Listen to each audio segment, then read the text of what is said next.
Bienvenue sur ma chaîne YouTube. Pensez à mettre un pouce en l'air si vous aimez la vidéo. Et si vous êtes nouveau sur la chaîne, pensez à vous abonner et surtout, activez les notifications pour être averti dès qu'une nouvelle vidéo est mise sur la chaîne. Salut Internet, bienvenue dans votre message de l'au-delà. Je me présente Marilyn Coulombe et aujourd'hui, j'ai canalisé un beau message pour Angélique Didier et il est de sa belle-fille Maëva. Alors voilà Angélique, ton message aujourd'hui. Bonjour, oui, c'est bien triste tout ça. Quel gâchis. Si jeune, vous pouvez le dire. Je comprends tellement maintenant. C'est beaucoup plus clair dans ma tête. Vous ne pouviez rien faire, seulement que d'être là pour la fin et pour m'aider avec les prières. Elles m'ont fait du bien et elles continuent encore. Merci. Merci pour tout ce que vous avez fait pour moi, pour ma famille. Je vous en suis très reconnaissante. Ce lien magique qu'il y avait entre nous deux m'a apporté du bonheur. Je vous rassure, la mort, c'est beau, c'est grandiose. Oui, ils sont tous là pour nous accueillir. Dès que j'aurai fait ce qu'il faut, je vais venir vous remercier moi-même. Vous êtes une personne importante dans ma vie. Ma vie était remplie de trésors que j'ai découverts au fur et à mesure.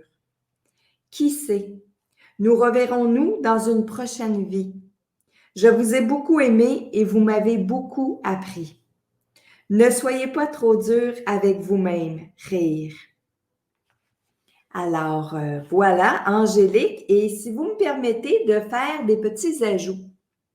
Premièrement, Maëva, elle est décédée, ça fait vraiment pas longtemps. Au moment où je canalise ce message, ça fait pas longtemps qu'elle est décédée, mais je peux vous dire que grâce à l'amour, grâce aux prières, grâce à toutes les personnes qui sont ici sur Terre, qui ont une pensée pour elle, eh bien, Maëva, elle s'en est inspirée et c'est ce qui l'a fait aider à évoluer de l'autre côté. Et vous devez continuer à faire des prières parce que ça l'aide énormément. Je le sais, je l'ai déjà dit, mais je vais le répéter. C'est pas parce que maintenant on est dans la lumière, qu'un défunt est dans la lumière, qu'il faut arrêter de faire des prières, qu'il faut arrêter d'allumer des chandelles, par exemple. Pourquoi? Parce qu'on a toujours besoin de se faire dire « je t'aime ». Même si on sait que la personne dans notre vie, que les personnes dans notre vie nous aiment. On le sait, on est convaincu, on a toujours besoin de l'entendre. Donc, c'est pour ça que je dis que même si vos défunts sont dans la lumière, sont bien, on continue de leur envoyer des prières qui, en fait, compte, les prières, c'est des intentions, c'est de parler avec eux. Donc, Angélique, Maëva, à un certain moment donné, oui, j'entendais parler au vous. Donc, j'ai fait le message vraiment au vous étant Angélique. Je ne pense pas que c'était vous, les gens tout autour d'elle, etc. Je pense qu'elle vous voyait, mais je ne suis pas certaine, sauf que j'ai quand même continué dans cette veine-là. D'accord, Angélique? Alors, elle dit qu'au tout début, c'est triste, quel gâchis de partir aussi jeune, mais elle dit que maintenant, c'est beaucoup plus clair dans sa tête étant maintenant sa conscience, son âme. Oui, Maëva, elle avance dans la lumière. Je ne peux pas vous dire qu'elle est complètement évoluée. Elle n'est pas rendue au paradis, etc., parce qu'il y a encore beaucoup d'évolution, mais elle est dans une dimension, elle est dans un état de conscience modifié qui fait que, oui, elle comprend qu'elle est décédée, mais non seulement ça, mais là, maintenant, elle comprend pourquoi elle est décédée. Un peu plus loin, bon, elle dit qu'on ne pouvait rien faire, mais que ce qui est important, c'est d'avoir senti vos pensées, vos prières, votre présence à la fin de sa vie. Elles lui ont fait du bien, mais elle veut que ça continue encore. Un peu plus loin, elle nous parle aussi du lien magique qu'il y avait entre vous deux. Donc, au début, elle veut vous donner des nouvelles. Au début, elle veut vous dire que ça va bien pour elle, qu'elle a compris des choses, etc. Après ça, elle s'en va un petit peu plus dans l'intimité, où elle dit qu'il y a un lien magique entre vous deux. Il n'y a pas de nom pour ce lien-là. Est-ce que vous étiez des âmes sœurs dans une autre vie? Est-ce que vous êtes des âmes sœurs dans cette vie-ci? Est-ce qu'il y a des liens sympathiques? On ne s'est pas étendu sur le sujet, comme on dit, mais pour elle, c'est indéniable. Il y a un lien magique entre vous deux. Elle dit aussi que ça lui a apporté beaucoup de bonheur. Elle vous rassure pour vous dire de ne pas avoir peur de la mort, que la mort, c'est beau. Et ça aussi, j'ai senti que malgré la fin de Maëva, la façon dont Maëva, elle est décédée, elle ne veut pas que vous gardiez des mauvaises images concernant la mort, parce qu'elle veut vous dire que c'est beau la mort malgré tout. Dans ce même paragraphe-là, elle dit oui, ils sont tous là pour nous accueillir, et elle a prononcé le mot rose. Et rose, je ne sais pas ici si elle parle de fleurs, fleurs qu'elle a reçues ici sur Terre, fleurs qu'elle a reçues de l'autre côté, ou si c'est le prénom d'une personne qui était là pour l'accueillir. Vous pourrez en juger par vous-même. Elle dit aussi, dès que j'aurai fait ce qu'il faut pour venir, je viendrai vous remercier moi-même. Ce qu'il faut, c'est augmenter ses énergies, continuer de grandir en énergie de l'autre côté, continuer d'évoluer.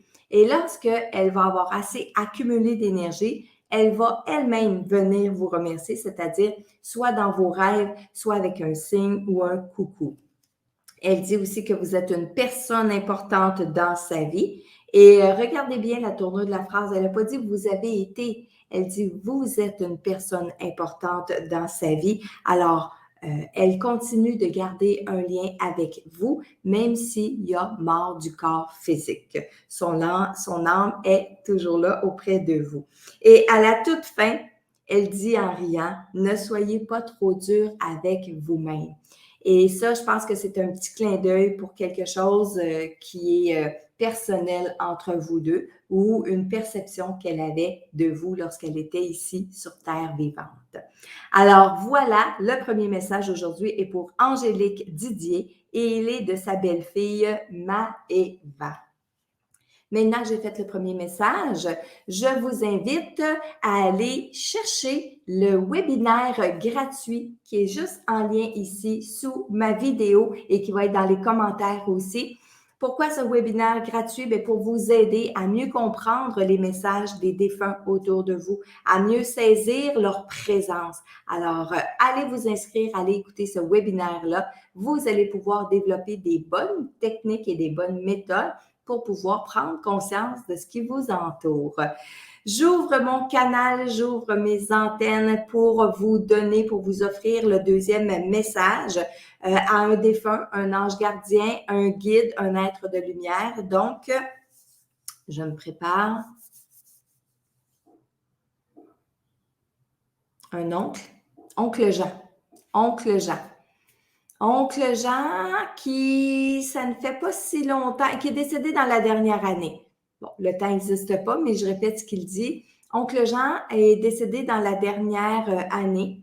Il y a plusieurs de ses neveux et ses nièces qui lui parlent. Oncle Jean était célibataire, n'avait pas d'enfants, mais était très présent dans sa famille, était très présent justement auprès de ses neveux et ses nièces.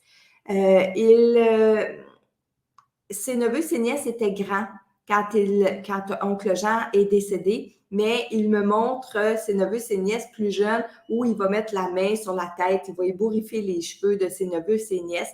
Il a toujours eu un plaisir d'être avec eux. Il les a souvent comblés de cadeaux, il les a souvent apporté des surprises quand ils venaient faire des visites, surtout au début quand ils étaient plus jeunes. Tout le monde était content de voir oncle Jean. Il y a des messages spéciaux à apporter aujourd'hui. Parmi les personnes à qui il veut donner un message, il y a Véronique. Véronique, qui fait probablement partie de ses nièces. Véronique à qui il veut dire en ces moments difficiles, où elle a deux combats à vivre. Un combat avec ses parents, la santé de ses parents. La santé de ses parents, les liens avec ses parents, les émotions avec ses parents. Et un autre combat qui est par rapport à sa santé à elle-même, qui en ce moment, la médecine hésite entre un problème particulier, que la médecine hésite entre un problème physique ou un problème psychologique. Puis oncle Jean veut dire à Véronique qu'il est de tout cœur avec elle, qu'il prie avec elle, puis qu'il l'invite à prier, à davantage prier, parce qu'il dit que la prière peut faire des miracles. La prière permet non seulement de vider son sac, la prière permet non seulement de sortir de l'intérieur de soi nos pensées, nos peurs, nos craintes, mais permet aussi de placer des intentions, permet de se rendre compte dans ce qu'on est en train de dire, de trouver des solutions. Excusez-moi, mais il parle vite. De trouver des solutions quand on est en mode prière parce qu'on parle, on dit ce qu'on pense. Il dit à Véronique de ne pas s'inquiéter, de parler à voix haute, de faire ses prières à voix haute. Ça va lui faire prendre conscience d'un paquet de choses. Les énergies, le cœur, si elle met du cœur, ces énergies-là vont se rendre jusqu'aux bons esprits, aux bons esprits de lumière, merci, aux bons esprits de lumière pour qu'ils puissent venir l'aider à traverser cette épreuve, ces épreuves. Il dit de s'occuper en premier d'elle, par la suite de s'occuper de ses parents. Il dit qu'il a toujours été là pour vous autres. J'ai toujours été là pour vous autres. Je vais continuer de le faire d'où je suis. Mais je vous le dis, lève son doigt en l'air, je vous le dis, mes amis, la prière, c'est ce qu'il se fait de mieux. C'est ce qui nous aide aussi le plus pour traverser des épreuves qui sont pénibles. Je vous mentirais si je vous disais que ça a été facile la vie pour moi. Au contraire. D'ailleurs, si vous m'identifiez aujourd'hui comme étant un célibataire sans enfant, c'est une épreuve que j'ai dû traverser sur Terre. Après un grand amour qui n'a pas été répondu, j'ai décidé d'être solitaire. J'en ai souffert toute ma vie. C'est pourquoi j'étais si heureux de retrouver ma famille et de vous retrouver tous, mes neveux et nièces. Je sais qui est bon, je sais qui est juste, je sais qui a besoin plus de prière et c'est ça que je suis venue vous apporter. À vous, ma famille, je vous remercie pour les derniers instants que vous m'avez apportés, d'avoir veillé à la chandelle comme autrefois près de moi. Merci, merci. Je me suis bien rendue. Je profite désormais de la vie après la vie et j'en suis très heureux. Soyez bons, soyez généreux avec les gens qui sont autour de vous. Vous allez voir, c'est payant quand on arrive ici. Croyez-moi. Ça y est, merci, j'ai fini, j'ai terminé. Au revoir, salut. Alors voilà, message d'un oncle Jean à ses neveux, ses nièces, sa famille, plus particulièrement à Véronique. J'espère que tu vas te reconnaître. Si vous le voulez bien, partagez la vidéo en grand nombre pour que cet oncle Jean-là puisse rejoindre le plus de ses neveux, de ses nièces. Et comme je le dis souvent aussi, si vous avez l'impression que ce défunt-là vous parlait, que le message vous interpelle en ce moment, eh bien, sachez de un que c'est pas le hasard qui vous place devant cette vidéo en ce moment-ci et que vous l'écoutez à ce moment-ci. Donc, prenez-le pour vous, le message. Il y a sûrement quelqu'un qui, de l'autre côté, veut vous faire un coucou. Alors, voilà pour les messages d'aujourd'hui. Je vous attends pour une prochaine vidéo, pour un prochain message inspirant de vos défunts.